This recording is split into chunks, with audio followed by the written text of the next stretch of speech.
Olá, sejam todos muito bem-vindos e bem-vindas à nossa 14ª Soli Live 2022.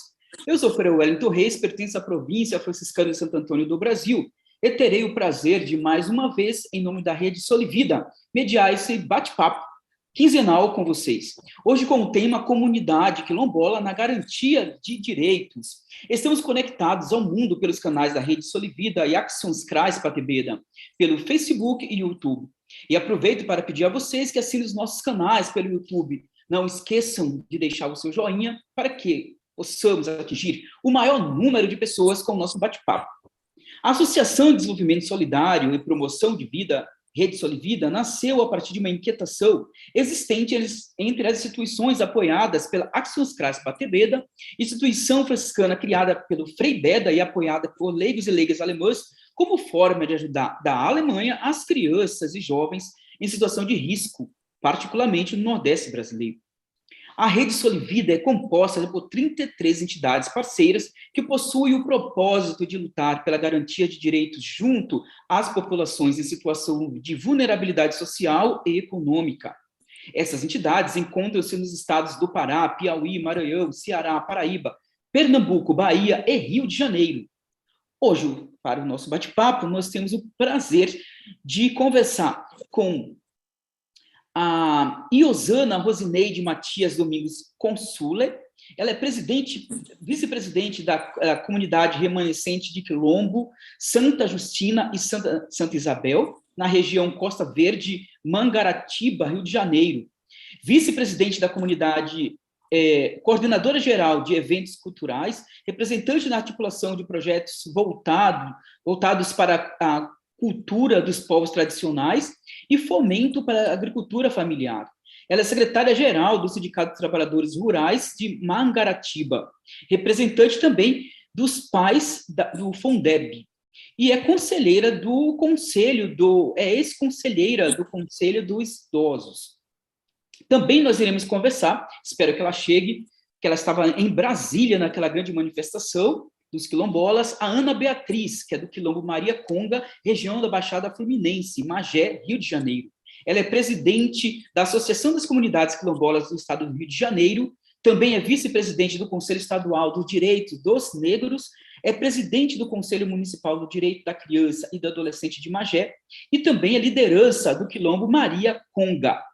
E também conversaremos hoje com a diretora executiva do Instituto Teresa de Menguela de Direitos Humanos, Aparecida Pontes. Ela também é militante de direitos humanos, administradora da Universidade Federal Rural do Rio de Janeiro, militante de direitos humanos e membro do núcleo de gestão da Rede Solivida. Mas antes de conversar com nossos queridos convidados, eu gostaria ainda de dizer que as comunidades quilombolas são grupos com identidade cultural própria e se formaram por meio de um processo histórico doloroso que começou nos tempos da escravidão no Brasil. Ela simboliza a resistência a diferentes formas de dominação. Essas comunidades mantêm forte ligação com a história e a trajetória, perseverando nos costumes, na cultura, trazido por nossos ancestrais. E aí, Udo, seja bem-vindo, querido amigo. Udo, que é diretor executivo da Actions Crais Patebeda da Rede Solivida. Udo, seja bem-vindo. Sim, muito obrigado, Frei Wellington. Você está bem animado hoje e é necessário. É um tema muito prudente de a gente discutir e temos a sorte de ter presente a Iosana, que eu conheci no mês de março, numa visita ao quilombola Santa Justina e Santa Isabel, onde ela mora, e a luta de tantos anos. E estamos ainda esperando a Ana Beatriz, vamos ver se ela chega em tempo. Sei do papel dela, era importante também participar naquela grande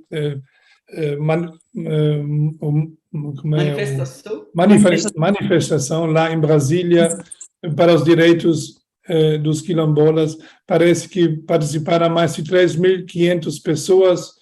Muito importante que Brasília acorda e o Brasil acorda, porque esse tema, a maioria, na preparação eu vi ainda números, a maioria da população brasileira é a população negra, e então ainda até hoje não são bem representados e jamais em todos os lugares onde se organizam os quilombolas. Durante o governo atual, só parece 4 ou 5 regiões quilombolas foram como se diz, reconhecido, e durante em 4 anos é muito, muito pouco. Então, a luta é a garantia de direitos que vamos discutir e escutar hoje. Então, eu vou já terminar aqui, mas a 14ª live a gente tenta continuar 2 em 2 semanas, e muito obrigado pela presença já, e depois a gente vai falar mais sobre esse conteúdo. Vamos agora esperar os nossos testemunhos do dia a dia. Obrigado, querido. Até daqui a pouco. Então, eu gostaria de convidar a nossa primeira, amiga, a Iosana Rosineide. Iosana, seja bem-vinda. Tudo bem com você? Boa tarde a todos. Imensa gratidão por mais essa live, pelo convite e por estar aqui compartilhando um pouco da nossa história, da nossa cultura, como o Frei Wellington já deu aí no início, né? Um longo currículo, né, que você tem. Oi? Um belo currículo de engajamento. E também o que é uma comunidade quilombola, já fez um resumo aí, né? Mas eu queria começar com você, que você começasse a falar com a gente um pouquinho, Iosana.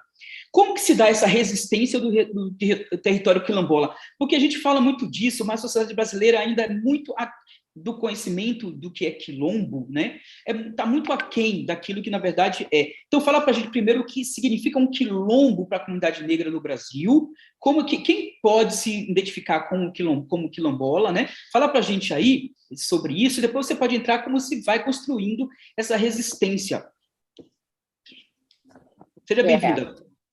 Então, quilombos são os agrupamentos, né, de negros que foram escravizados lá no passado, quando eles começaram a se rebelar, a resistir aos mandos dos senhores, começaram a criar os agrupamentos que foram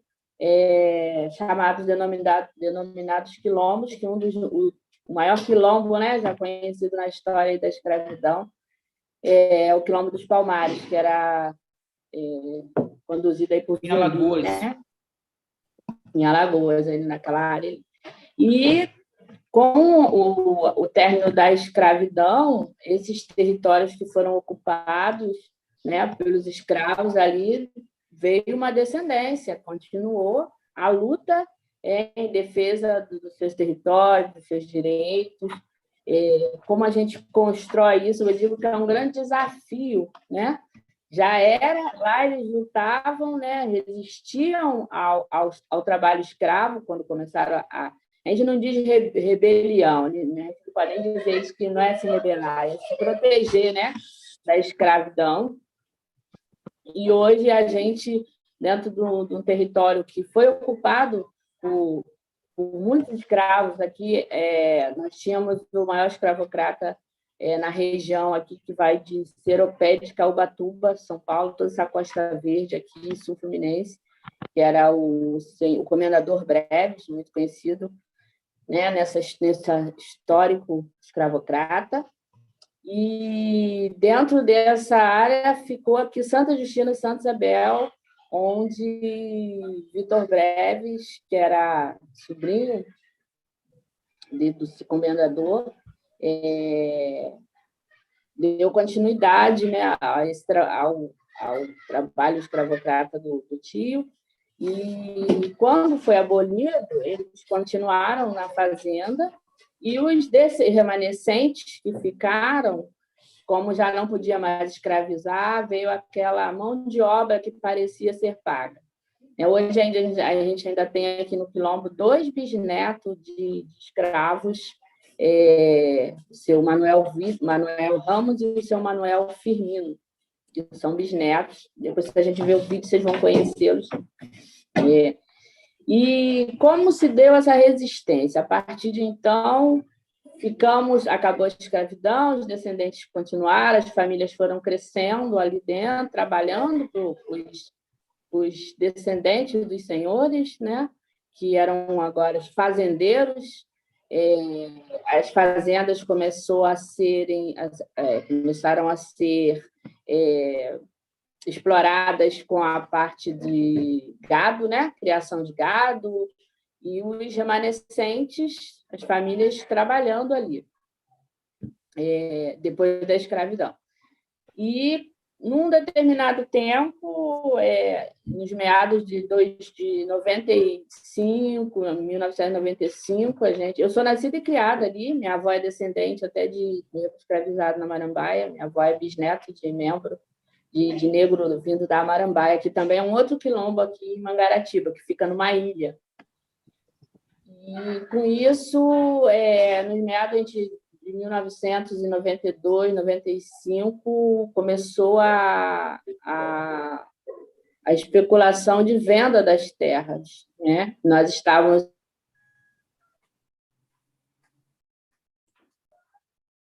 Eu acho que travou um pouquinho, né? A Bia travou. Mas é uma média de 70 famílias. Com isso, nós criamos uma associação de moradores para que fortalecesse a luta. Depois de tentarmos várias, né, junto à justiça, com ações individuais por família, para se manter na posse da terra, já não tinha mais jeito quando a gente começou o resgate da história, escrevemos a nossa historiografia. Quem somos nós? Quando chegamos aqui? De onde viemos e o que estamos fazendo?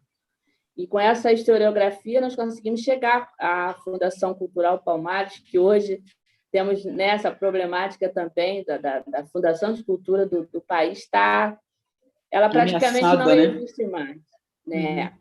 Mas até então, em 2012, a gente ainda conseguiu chegarmos lá, levarmos a nossa história e fomos certificados pela Fundação Cultural Palmares em 2016. Foi quando a gente fomos reconhecidos, e aí que a luta começa a tomar mais força, desse resgate, dessa identificação, dessa certificação, desse reconhecimento. Mas as ameaças continuaram, porque a especulação imobiliária, as fazendas já tinham sido vendidas, né, ilegalmente, e começou as ameaças de expulsão das famílias sem direito a nada. Não, eles não são ninguém, como eles queriam nos manter invisíveis, né? Como se nós não fôssemos... Eu digo que o racismo institucional predomina muito e que quer nos tornar invisível, mas nós resistimos no resgate da nossa identidade, mostrando quem nós éramos, o que estávamos fazendo ali, da onde nós tínhamos vindo, né? Toda essa história. E quando foi agora em 2021, nós já conseguimos a publicação do RTID, que é o Relatório Técnico de Identificação e Delimitação de Território. Mas essa resistência ela é diária, porque onde já se viu em pleno século XXI, nós estamos em 2022, uma comunidade que não fica tão longe da cidade, é uma área rural, sim, mas ela não fica tão longe da cidade, contanto que os casarões têm energia elétrica, mas os quilombolas não têm energia. Nós vivemos a luz de lampião, né? A maioria das famílias. Quem tem ainda uma energia a gente chama no Brasil de bico, né? Que já existia quando o povo trabalhava para os senhores, então acabaram deixando. Mas a maioria das famílias não tem energia elétrica. Em 2020, agora na pandemia, que nós conseguimos que fosse implantada o atendimento médico dentro do quilombo, mas muito deficiente, por quê? Nós não temos uma sede considerando a morosidade do processo de titulação, porque a gente sabe que é uma burocracia longa, e apesar do RTD estar publicado, enquanto não houver a desapropriação do pagamento, não sei como vai se dar isso, mas enquanto o INCRA, né, que é o Instituto Nacional de Colonização e Reforma Agrária no Brasil aqui, não desapropriar pagando a esses que se dizem donos, né, supostos donos das terras quilombolas, a gente não tem ainda a liberdade de construirmos ou assumirmos os próprios casarões que podem servir como sede de atendimento médico e até no futuro, né, quem sabe, um turismo rural, são casarões imensos, né, que dá para serem utilizados como futuras pousadas, né, rurais aí, que é esses casarões, desculpa, Iosana, esses casarões estão vazios? Os casarões são ocupados por capangas dos supostos donos. A gente não tem o direito, mas eles colocam quem eles querem para morar. Uhum. Então, não está sobre nosso poder. E não deixam a gente construir uma sede. O que a gente faz? A gente, nessa resistência, a gente utiliza a casa dos moradores, inclusive onde é o meu quintal, no Quilombo, é onde é a sede, que a gente funciona como sede, e local e espaço da resistência, né, onde acontecem os eventos culturais durante todo o ano. Então, como é um local de mais fácil acesso, foi onde a gente cedeu lá a família, em comum acordo, claro, porque somos um coletivo, nada mais óbvio de estar unindo forças, e todo o evento cultural acontece ali, no Espaço Cultural da Resistência Tia Belinha. Tia Belinha era minha avó, que carinhosamente era conhecida na comunidade como Tia Belinha, e a gente deu esse nome, foi batizado ali o local como Espaço Cultural da Resistência Tia Belinha. Mas eles é bem longe o local, longe esse espaço. Então, muitas vezes os moradores, ninguém tem carro, a comunidade ela é bem espalhada dentro do território, não é todo mundo junto, né? As casas são mais para a área mais alta, porque a área baixa, onde são as várzeas, sempre foi utilizado para a plantação da cana. Nós temos um alambique desativado, né, que o senhor conheceu lá também, onde produzia cachaça, onde era levada para a África para trocar por mais escravos e trazidos aqui para toda a região, não só para o Quilombo Santa Justina e Marambaia, que são em Mangaratiba, mas todos os quilombos dessa área aqui. Então, é um desafio a gente, apesar de termos, né, vários dentro da parte jurídica, né, artigos dentro da Constituição que nos garantem direitos, a gente ainda tem esses direitos violados.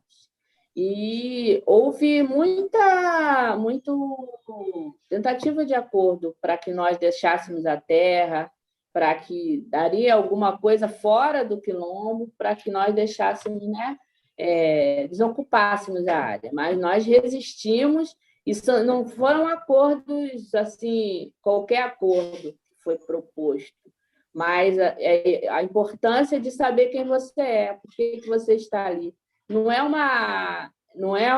é simplesmente uma questão de brigar por terra, mas é brigar e resistir e defender uma história e uma cultura que se tem. Ancestralidade, né?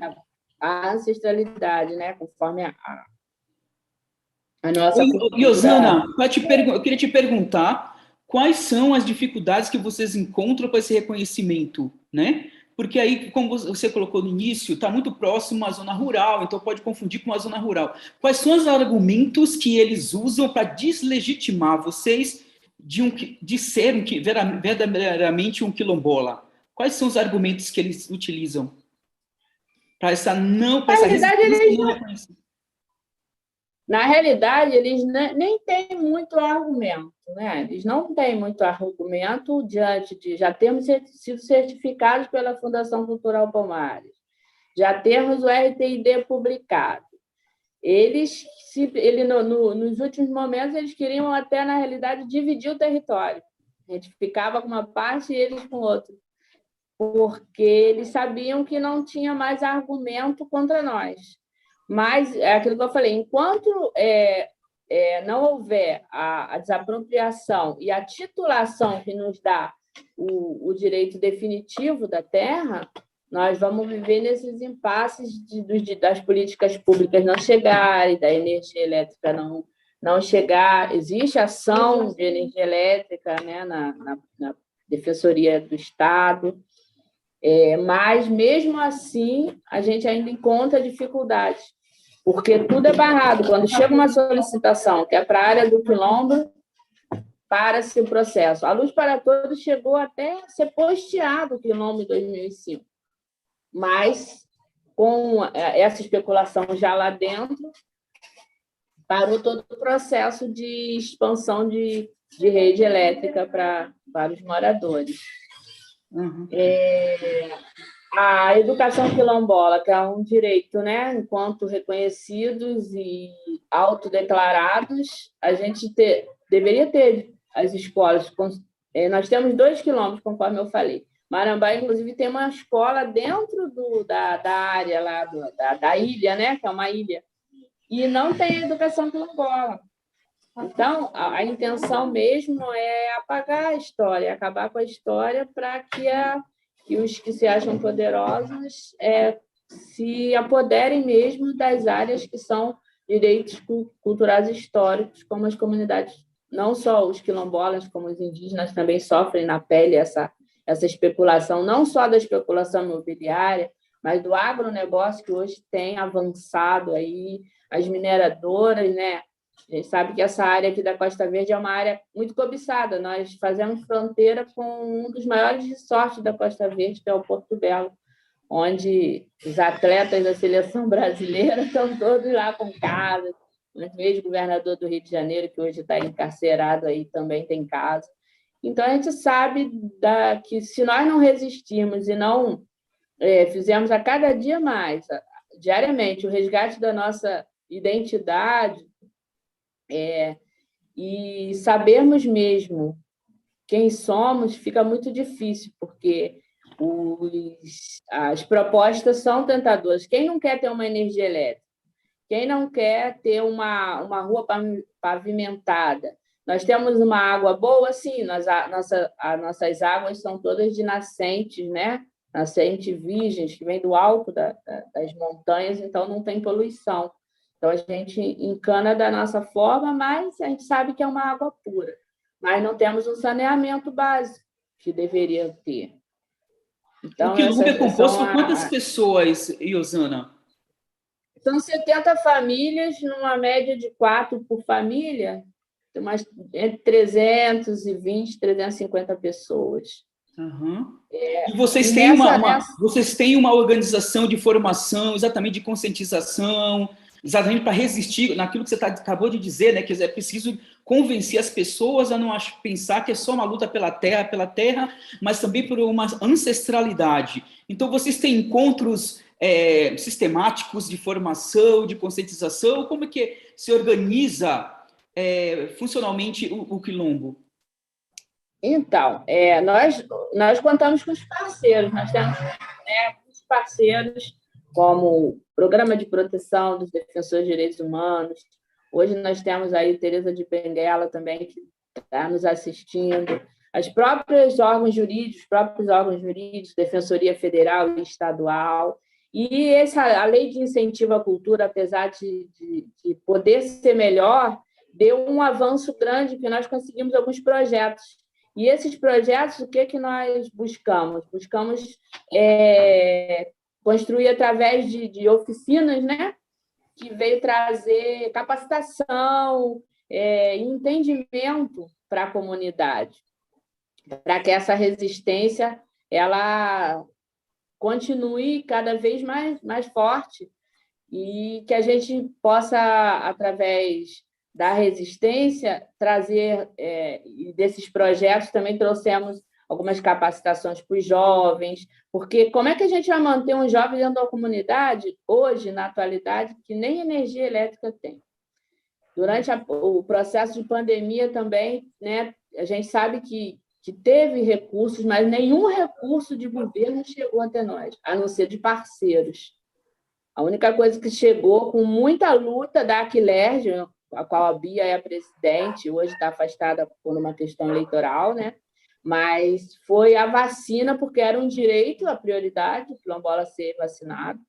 Mas foi luta, mesmo assim, teve resistência em nos garantir esse direito de sermos vacinados de primeira mão, né? Mas a Aquilerge, junto ao Ministério da Saúde, conseguiu lá trazer essa vacina, não só para nós, mas para todos os quilombolas do estado do Rio. Tá ótimo, Bia. Muito bom o seu depoimento, mas daqui a pouco a gente volta, tá bom? Fica aí. Eu queria, então, aproveitar, já que a Bia chegou atrasada, você tem que estar correndo. A gente vai, daqui a pouco, Bia, seja bem-vinda, tá bom? A gente vai só assistir um pequeno vídeo bem bacana e a gente volta daqui a pouco. Tá bom? Para complementar essa fala belíssima da Iosana.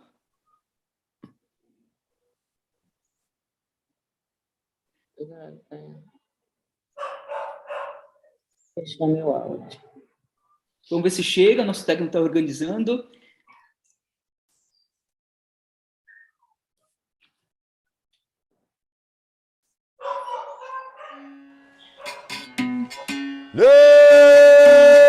Negro só trabalhava noite e dia, dava pena, dava dó.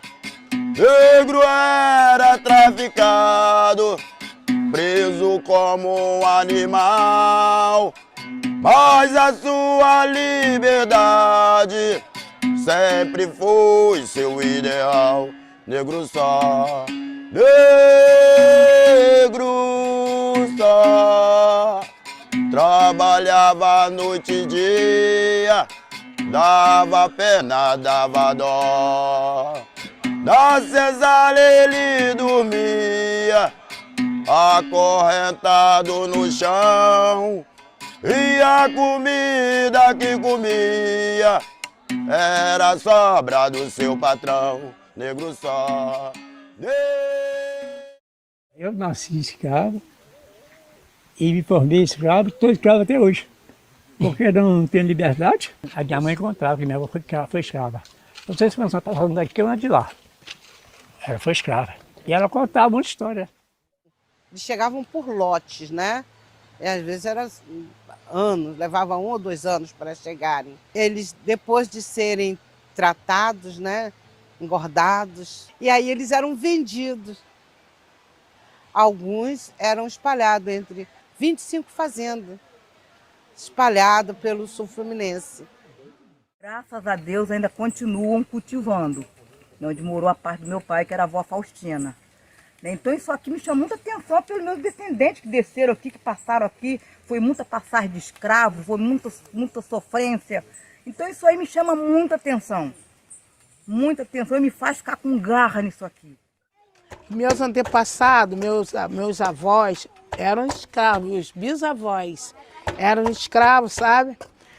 Mas aí minha avó, meu avô sempre contava também muita história, né, daqui do local. Quando eles fazem as contestações no processo, eles falam que não, lá não tem quilombola não. Não, aí eles falam, lá só tem 2 ou 3. Quer dizer, se tiver um, se reconheceu como quilombo. E o restante foram descendentes, eles só reconhecem 2 ou 3, que é o seu Manel Firmino e o seu Manel Ramos, que são netos de escravo, que trabalhou ainda com os senhores mesmo de engenho. Olha, eu vou ser franco para o senhor. Eu nunca tive medo, não.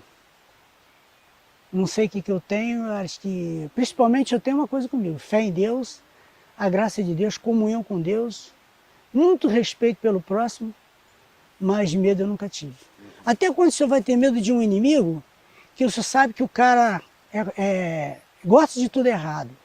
E ele quer o que é seu. Ele quer conquistar o seu espaço na marra, na pressão. Ele quer que o senhor recua. Se o senhor recuar, é sinal que o senhor tem medo.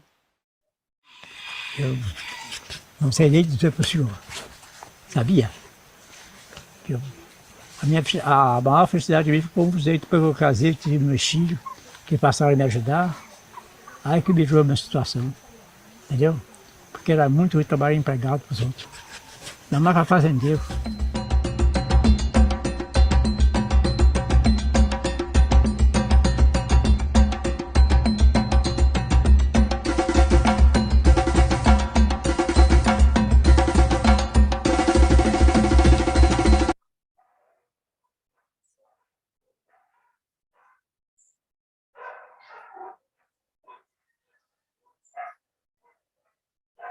O som seu,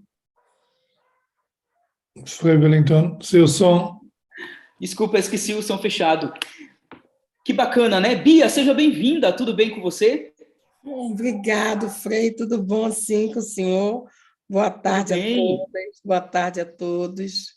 Você está vindo de uma luta de Brasília, então antes de começar nosso bate-papo, fala para nós um pouquinho como foi aí essa sua ida para Brasília, nessa luta, né, que vocês estão fazendo. Seja bem-vinda. Eu estou chegando agora, as bolsas estão aqui do lado, porque eu cheguei aqui e parei aqui, porque senão não teria tempo de começar e participar da live, né? Mas nós estamos retornando do Aquilombá. O Aquilombá é uma atividade que está sendo organizada já há praticamente quase 2 anos, mas aí vem pandemia e vem todas essas situações. Pensávamos que iríamos conseguir fazer no ano passado, mas não conseguimos, e aí peitamos fazer esse ano, né? E foi, de fato, um aquilombamento, onde a gente conseguiu reunir lá uma quantidade boa de quilombolas do país, de vários estados. Na realidade, a gente tinha lá a representação dos 22 estados do Brasil, todos com muita dificuldade, né? Tem pessoas que ainda estão viajando, nós temos quilombola que vão levar 3 dias, que levam 3 dias para chegar na sua comunidade. Nós fomos de ônibus, levamos 20 horas para ir e 20 agora para voltar, né? Eu soltei aqui em Magé e o restante do pessoal ainda está a caminho de Campos, porque junto comigo foi o grupo de Campos, foi o grupo de Magé, foi o grupo de Quissamã e de São Francisco de Itabapuana. Quer dizer, o pessoal de São Francisco de Itabapuana só vai chegar em casa hoje por volta das 9 horas da noite e por aí vai. Mas se fazia necessário, né, a gente se fazer presente nesse ato de reivindicação, porque já passou da hora dessa invisibilidade da população quilombola, né, sair dessa situação no cenário brasileiro. Porque, embora a gente já tenha aí, desde 2023, né, o decreto 4.887 foi criado, mas a gente não conseguiu ver, né, dentro de todo esse tempo, a gente não conseguiu sair ainda desse cenário da invisibilidade, né? Eu marquei aqui um texto que eu acho muito interessante desse decreto, e eu gostaria de rapidamente fazer a leitura desse texto, porque aí vai dar... Então, no texto número do artigo 1, inciso 3, ele diz o seguinte: para a mediação e demarcação das terras, serão levados em conta consideração critérios de territorialidades indicadas pelos remanescentes das comunidades dos quilombos, sendo facultada a comunidade interessada apresentar as peças técnicas para instrução procedimental. Isso não acontece, né? Muito pelo contrário, muito bem como colocado aí pela Iosana, na grande realidade, quando o INCRAS chega na comunidade, que é o órgão responsável por fazer todo esse processo da demarcação e da titularização da terra, isso não acontece. Desde quando o decreto foi criado em 2003, nós pelejamos para que realmente o que está escrito se faça cumprir, né, dentro da lei. A Quilerge tem 18 anos, Eu hoje estou aqui não como presidente da Quilesp, porque eu estou licenciada, mas como representante da comunidade quilombola de Mariaconga, onde eu nasci. E aí a gente tem esses anos de luta, não somente contra a associação, mas antes da associação, para tentar fazer com que o decreto fosse respeitado no Brasil. Né? E aí, só para o senhor entender a nossa luta, nós somos 52 comunidades dentro do estado do Rio de Janeiro, e 52 porque ainda faltam outras serem identificadas. Nós temos muito mais comunidades, mas não tivemos pernas ainda para poder ir até esses territórios e identificá-los. E aí, dentro dessas 52 comunidades, nós só temos 3 comunidades tituladas no estado do Rio de Janeiro. Então, o senhor vê, nós temos 3 comunidades tituladas, a última comunidade titulada tem mais de 4 anos, dentro de uma situação ainda muito ameaçadora, porque todos esses 3 títulos, para acontecerem, essas comunidades perderam uma parte do seu território, elas tiveram que perder uma parte do seu território para que o restante do território fosse titulado. Então, uma parte da história desse território foi embora, uma parte da história desses quilombolas foi embora, e isso é angustiante demais, né? Porque a gente vive numa angústia pelo direito, e quando o direito, muitas das vezes, quando ele pensa em chegar, ele chega pela metade, ele chega pela terça parte. Né? Então, Bia, dentro dessa sua fala, eu gostaria de perguntar, será que é possível, sem uma representação efetiva no poder público, né? na política partidária, digamos assim, você acha que é possível chegar a esses direitos efetivamente sem uma representação quilombola, sem representação do povo negro no Congresso, no Senado, no âmbito político? Você acha que é possível? Não, senhor, não é possível. E nós já constatamos isso, não é possível. Nós já fizemos várias interlocuções com vários governantes, com várias representações do Poder Legislativo, do Senado, e o retorno não veio, né? E nós entendemos que nós precisamos nos fazer representar, porque é a nossa essência, a nossa raiz, o sentimento é nosso. Né? E ninguém vai entender esse sentimento a não ser nós, que estamos ali na lida, no dia a dia, por essa briga de direitos fundamentais. Então, a gente entende hoje isso, que não adianta mais a gente ficar com o pires na mão, porque o outro não vai entender o que nós passamos dentro dos nossos territórios. E aí, só para o senhor entender, dentro do que o senhor colocou aí, aqui no artigo, no inciso 1 do artigo 3º, diz o seguinte: o INCRA deverá regulamentar os procedimentos administrativos para a identificação, reconhecimento, delimitação, demarcação e titularização das terras ocupadas pelos remanescentes das comunidades quilombolas, dentro de 60 dias da publicação do decreto. O decreto tem mais de 20 anos, Freire.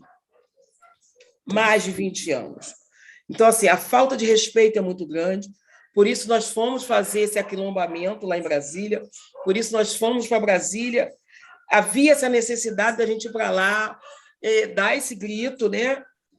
Fizemos uma caminhada muito linda até o Planalto, e ali nós, homens, mulheres, jovens, quilombolas, nós fomos com esse grito que está, assim, nos deixando sufocados. Porque o decreto diz uma coisa, a realidade é outra, e quando chega dentro dos municípios, essas comunidades, elas têm uma luta constante. Agora, quando a gente estava descendo do ônibus, nós falamos, a gente não tem um dia de sossego. Nós não temos um dia de sossego. A todo instante, a gente recebe a ligação de uma comunidade que está sendo invadida, ou de outra comunidade que está sendo invadida, ou de uma comunidade que está sendo ameaçada, e são várias. Porque como o INCRA não fez a parte dele, aquela comunidade foi publicada como comunidade quilombola, recebeu a certificação, mas não teve a demarcação da terra.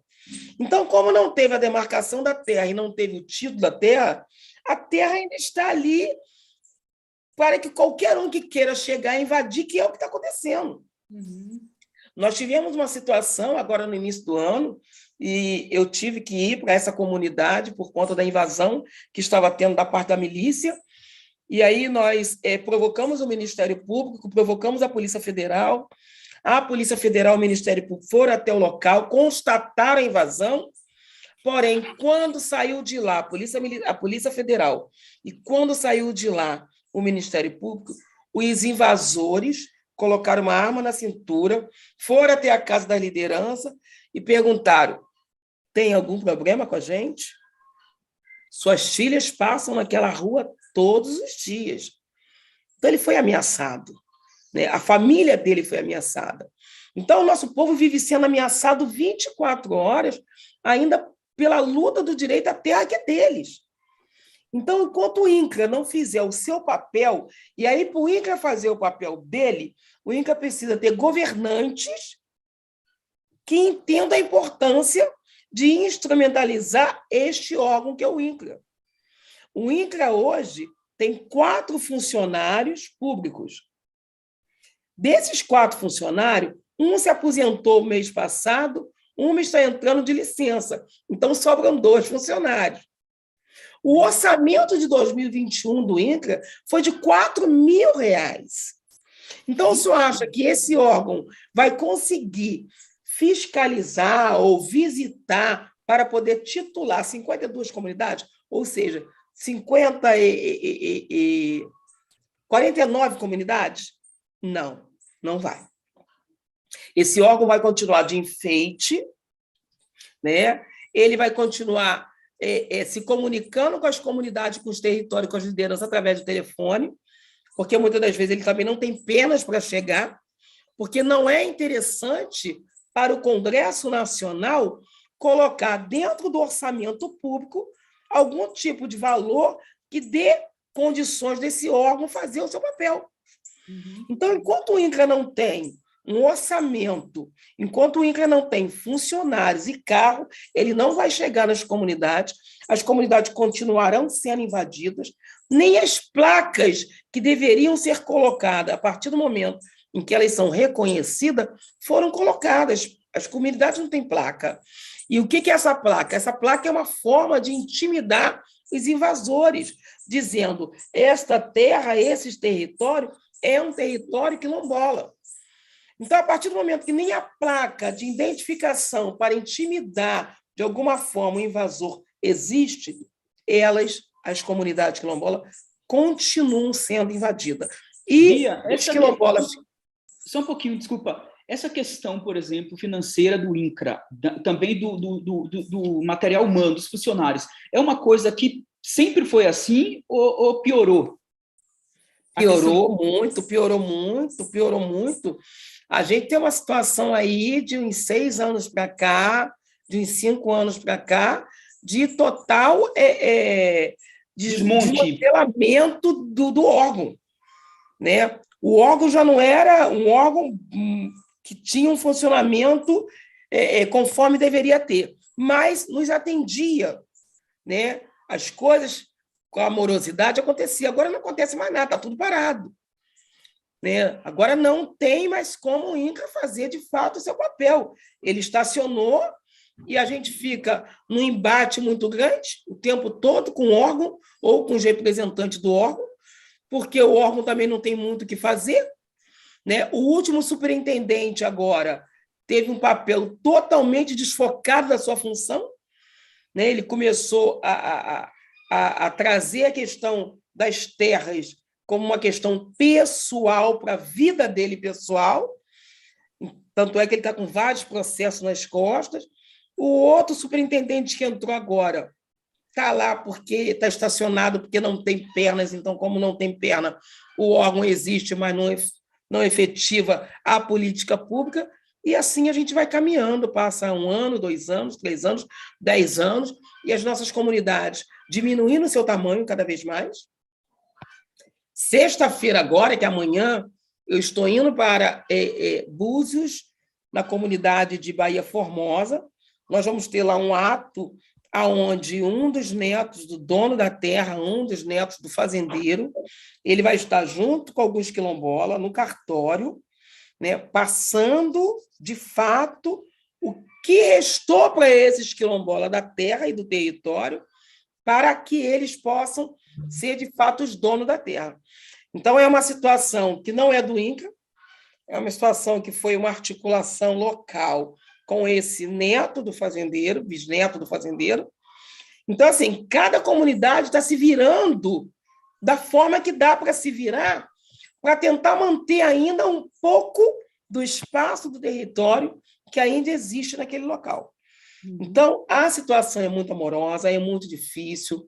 Nós conseguimos, na semana passada, fazer uma parceria com a Defensoria Pública e acreditamos, né, que a coisa possa, de alguma forma, nos fortalecer, porque todos os defensores públicos do Estado do Rio de Janeiro estarão reunidos conosco numa ação presencial, né, que vai estar acontecendo no dia 16 de setembro. Nós vamos estar comunicando todas as lideranças do Estado do Rio de Janeiro, os quilombolas.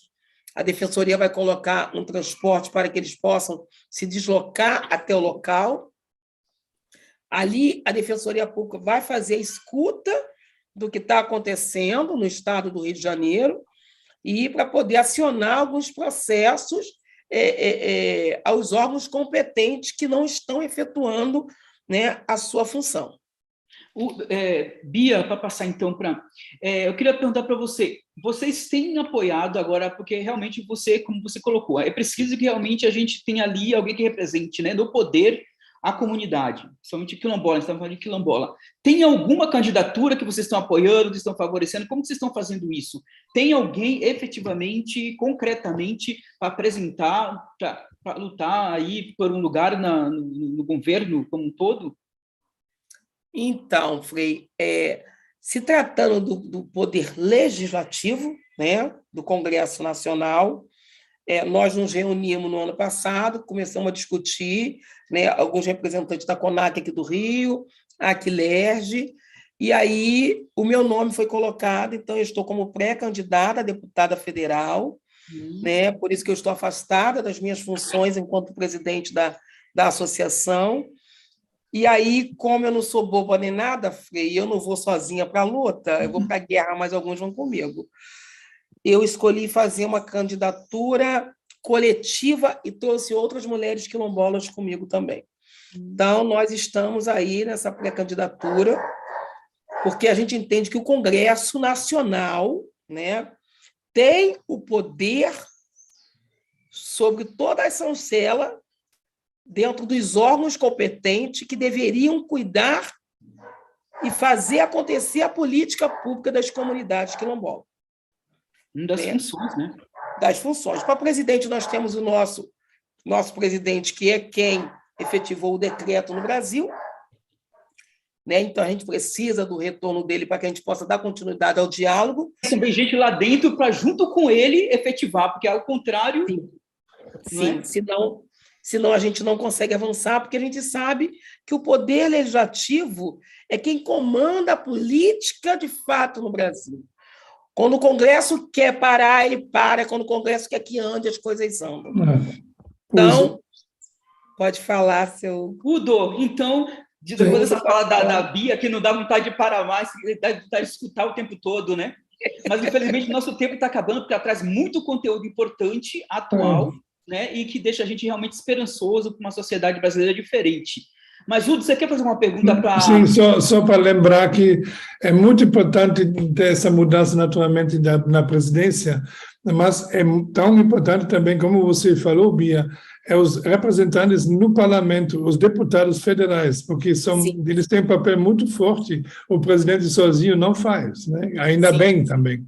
Isso é importante. E por isso, a gente tenta também levar sempre isso, nossas lives, para todo mundo, pelo menos, ir votar. Isso é tão importante, né? Bom, mas de verdade é uma calamidade enorme que a INCRA, naturalmente, vamos dizer, um interesse político atual que não funciona de verdade, né? Eles lá querem saber a presidência do Brasil, lá saber dos quilombolas, dos indígenas, não querem saber, ficam rindo das nossas caras ainda. O que nós estamos podendo fazer daqui da Alemanha é tentar ajudar através do Instituto Teresa de Benguela dos Direitos Humanos. A gente vai, como eu prometi em março já para Iosana e a turma toda lá no Quilombo, que vamos tentar ajudar num centro, naquele espaço de resistência, como vocês chamam, fazer um galpão ou uma casinha, uma coisa. Isso, né, Cida, vocês nos lembram, a gente tem que batalhar aqui para ver esses custos, para ver essas doações, para pelo menos assim a nossa parte, bom, daqui de longe, mas também estamos sensibilizando o povo aqui na Alemanha nas nossas atividades, sempre nas questões, nas precariedades, nos problemas do Brasil e principalmente também na população maior, que é, como falei, que é a população negra que não tem os direitos ainda. A gente está falando de Constituição que deu os direitos, né? A Constituição faz 34 anos e ainda não é quase nada feito. E a abolição, 134 anos. E como a gente escutou no vídeo a gente escutou que ainda se sentem escravos até hoje, né? Então, muita coisa tem que ser trabalhada ainda nesses... Daí a importância de representantes no parlamento, né? No Congresso. Exatamente. Mas agradeço. Deixando a partir da fala do Udo, eu queria então, obrigado, Udo, eu queria escutar então a Cida, a Aparecida, né? Pontes. Qual é a relação, então, Cida, do Instituto de Teresa de Benguela Direitos Humanos com a comunidade quilombola? Qual apoio que você está fazendo? Seja bem-vinda, Cida. Boa tarde a todos, a todas e a todos. Tem alguém com áudio ligado? Tem algum barulho? Tem um barulhinho aí, vamos desligar. Nossa, muito bom ouvir Iosana, ouvir Bia, que nos acalenta e nos enche de emoção. E para concluir, o Udo incentivando mais ainda e dizendo que as promessas, as parcerias serão cumpridas, né? Claro que a gente vai continuar lembrando. É sempre interessante quando a gente fala no Instituto Teresa de Benguela de Direitos Humanos, que hoje eu faço parte, estou lá participando lá na diretoria, na coordenação executiva, junto com Vera. Felizmente, Vera teve um problema na família de saúde, não pôde estar conosco, mas para não deixar ausente, como nós somos todos parceiros desta instituição que encanta, Iosana faz parte dessa instituição, Bia faz parte dessa instituição, e a gente conta com cada um e cada uma, e todas as vezes que a gente fala da proposta do Instituto Teresa de Benguela de Direitos Humanos, é mais uma pessoa que se soma a essa parceria. Hoje nós temos professores, advogados, assistentes sociais, médicos, professores de educação física, psicólogos, assistentes sociais, N pessoas, cabeleireiros, N pessoas querendo sempre ajudar, sempre querendo fazer algo em prol do próximo. E essa é a animação que o Instituto Teresa de Benguela traz, né? Para a gente tentar mobilizar o melhor de cada ser humano, porque ninguém é tão pobre que não possa ajudar o outro, mesmo que seja com uma palavra, um sorriso. Então, é nessa proposta que o Instituto Teresa vem trabalhando. Eu fico muito feliz com a fala de Udo, porque a gente, há pouco tempo, fez a Felicidade da Aldeia, né, Paratimiri. Há 15 dias atrás, a gente teve a oportunidade de fazer a live, no dia seguinte de estar entregando o barco. O cacique e a sua família estão se organizando lá para fazer a prova. Não é fácil. A questão da educação para a população indígena. Iosana fala aqui da questão da escola, como é difícil ter dentro de uma escola quilombola a temática garantida, né? Então, para a população indígena também é muito complicado. Então, eles têm que tirar uma carteira, que precisa fazer uma prova, e a gente está tentando ajudar, tem várias pessoas colaborando para isso. E mais feliz ainda em ouvir que a Associação de comunitária lá da Tia Belinha também, vai ser possível, vai ser um local. Hoje já temos um local que é super agradável, que é um local na natureza, onde nós tem uma cachoeira, onde a Iosana, com seu encanto, ela nos transmite toda a alegria de estar junto, de pensar junto projetos, e a gente fica muito feliz de poder estar contando com a Action Kreis Paterbeda junto com a Rede Solivida, nesse sonho, né, Iosana? Muito, muito interessante. Hoje, o Instituto Teresa de Benguela, a gente está contando entre os nossos parceiros e os nossos colaboradores, assistidos e alunos, nós já temos cerca de 450 pessoas engajadas nesse projeto, seja ofertando seu tempo, seja usufruindo dos atendimentos psicológicos, do atendimento jurídico, da valorização do corpo enquanto o bem-estar, através das ginásticas, através do futebol. Então, a gente está conseguindo unir as pessoas em prol disso.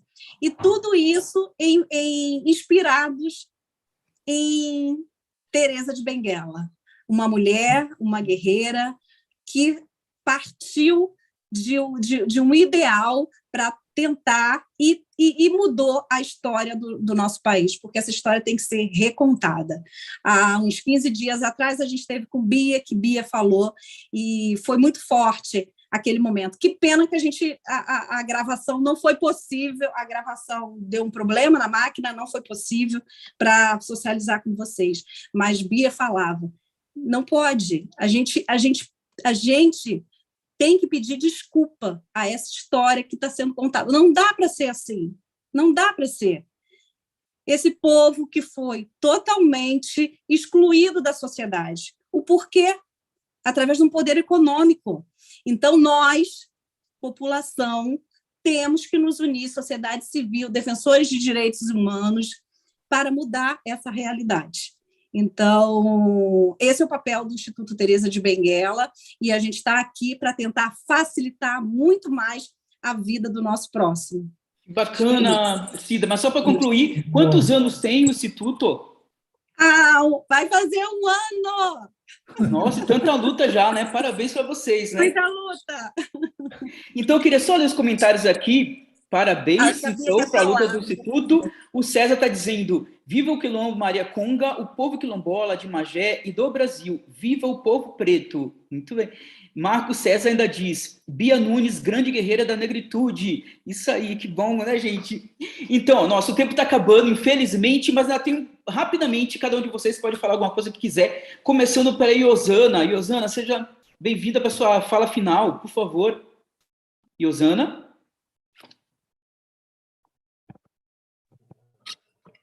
Olá. À vontade. O que você gostaria de deixar de, não sei, alguma coisa? O que você gostaria de deixar para nossos internautas, para todos nós aqui? Qual é a mensagem que você gostaria de deixar para nós?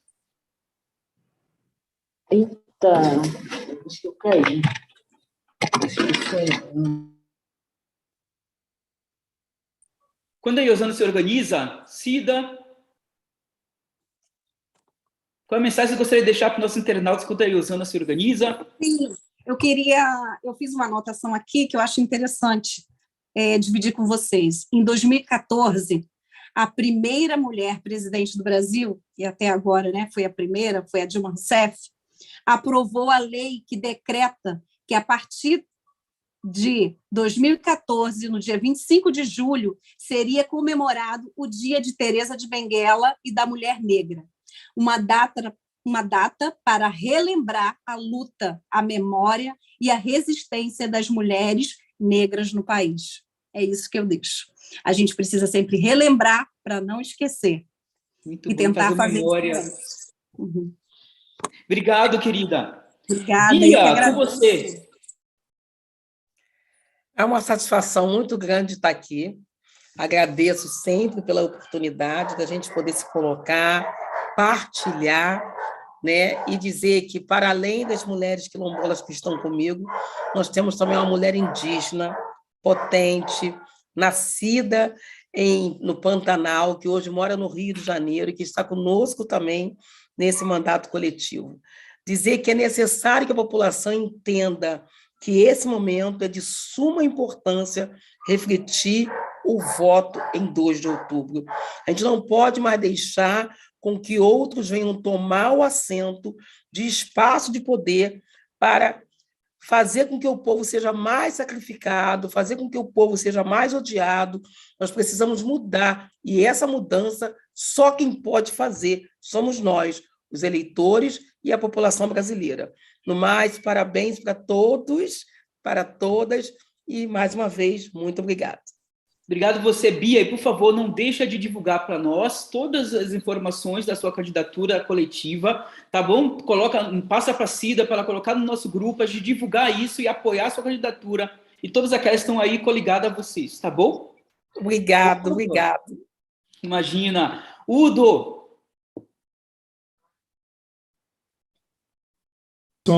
Sim, eu fico muito feliz de ter participado mais uma vez nessa live, e esses testemunhos de Iosana e Bia com certeza levam os internautas a refletir e ver como, e Cida também falou, como é importante escrever a história de novo, porque, em geral, nos livros da história, quem os escreve são os vencedores, os supostos vencedores da história. Supostos vencedores, né? Os supostos, exatamente. Supostos. Então, por isso é tão importante essa reflexão da história nesse contexto. E, através do Instituto, que é nosso contato direto, é fortalecer, como Bia também falou, fortalecer a identidade. Eu espero que isso a gente consegue com essas lives, com esses encontros, com essas nossas conversas, que é o mais importante, que cada um se sente a ele mesmo, né? A ela mesma, e não alguém que pode destruir uma coisa, uma população, uma identidade que cada um tem. Isso é um absurdo. E o Brasil, infelizmente, sofre muito, muito nisso, e por isso precisamos outros parlamentares, outros representantes que de verdade representam o povo, né? Isso é meu desejo. No rosto do povo brasileiro, né? No rosto de uma... Meu desejo. Obrigado, Udo. O Rafael Bronzeado ainda diz: esta representação no Congresso será de muita visibilidade para os quilombolas. Exatamente, a gente está esperando. Gente, infelizmente a Iosana caiu, não voltou mais. Deixa o abraço no coração dela. Muito obrigado também pela participação tão iluminada da Iosana. Que pena que ela caiu. E muito obrigado por todos vocês, Bia, que veio de longe, cansada, mas com toda uma vibração, com todo o encanto que realmente nos encanta. Obrigado, Cida, por mais uma vez estar aqui conosco, nos apoiando, com toda a sua alegria também, que sempre que você nos oferece. Muito obrigado, Udo, um abraço, querido. Obrigado, Aline, obrigado, Benedito, e até a próxima, se Deus quiser, não? Um abraço de paz e bem. Um abraço.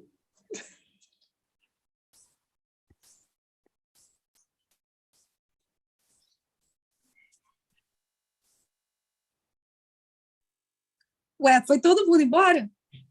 Gente, a Bia, porque ela entrou depois e não soube que era para ficar. Eu escrevi.